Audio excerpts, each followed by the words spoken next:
Learn how to make a button to toggle full screen. You can try the end result on the itch.io. Links are on the description. Let's go! On the new scene, we are going to add two texture buttons. Let's call them full screen and window. I've prepared icons for these buttons.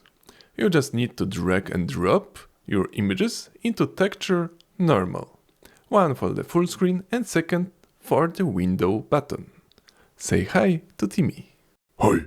To make this button work, let's add a script to main scene. Now we need to add signals to do something with these buttons. Next, click the full screen button, go to Signals and click Pressed Signal.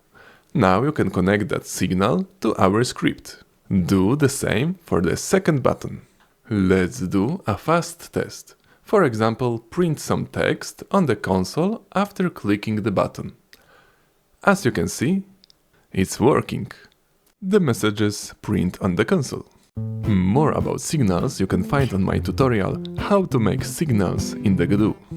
To make a full screen, you need to use Display Server, Windows Set Mode to set up the mode, and inside use Display Server, Windows Mode Full Screen to make a full screen.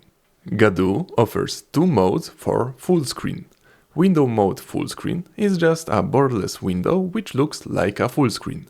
Exclusive Windows mode is a true full screen where resolution of your display can change.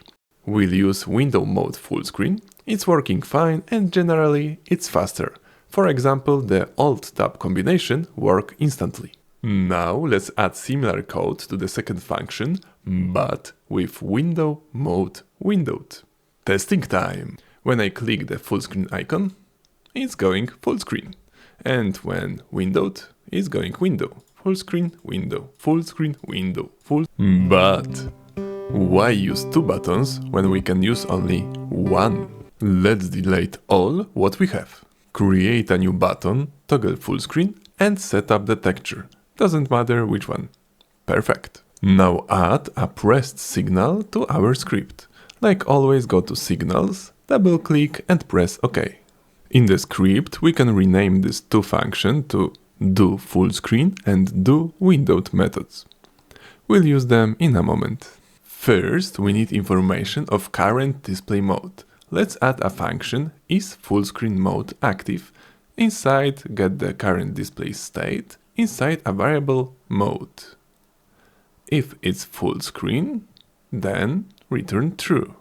If it's exclusive full screen, then also return true.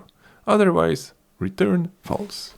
Now let's go to the toggle full screen pressed function and use our functions. If it's full screen, then do windowed. In else, do full screen. Let's try this out and it's working. But the icon doesn't update after changing the mode. Let's fix it. In the script, let's import two textures. To save textures on the variable, use the preload function and drag and drop the files. Let's add a new function, setup toggle icon, and inside let's reuse our isFullScreen method. If it's true, then we'll show a window icon. Else we would show a full screen button. It's because we need to show what button will do. Now let's use this function after clicking the button. Let's test it, and it's working. After clicking the button, the icon changes. But there's an issue. When the user opens this scene from window mode, we have a wrong icon. It should be a full screen button.